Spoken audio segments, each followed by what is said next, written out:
তো দর্শক, এই যে রাসেল এবং সুমন, এই দুজন আমার অত্যন্ত স্নেহের ভাতিজা। এদেরকে বেশ আগে পরামর্শ দেয়াতে তারা বিভিন্ন এলাকা থেকে, বিশেষ করে আমাদের সিরাজগঞ্জে আপনারা জানেন পর্যাপ্ত পরিমাণ গরু পালন হয়, ওখান থেকে দুধ সংগ্রহ করে নিজেরা দাঁড়িয়ে থেকে ঘিটা তৈরি করেছে। পাশাপাশি আমাদের এলাকায় সরিষা কিন্তু বাম্পার ফলন হয়, সেটি অনেকেই জানেন। আমি ওদেরকে নির্দেশ দিয়েছিলাম, তোমরা দাঁড়িয়ে থেকে কাঠের ঘানিতে ভাঙিয়ে ওই তেলটা আগে আমাকে দেখাবা, এবং দেখিয়েছে। আমার কাছে ভালো লেগেছে এবং আপনাদের ইনশিওর করতে চাই যে এখানের প্রত্যেকটি প্রোডাক্ট সবগুলোই একেবারে ভেজাল মুক্ত পাবেন। এই ভিডিওটি বানাচ্ছি টোটালি এই ভিতর থেকে।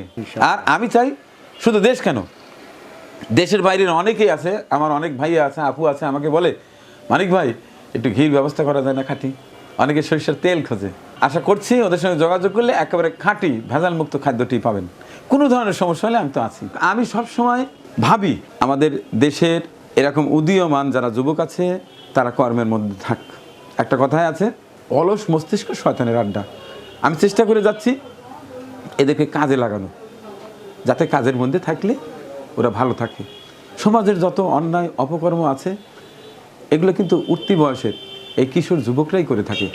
আবার দেশ পরিবর্তন, দেশের ভালো ভালো কাজ তাদের দ্বারাই সম্ভব হচ্ছে।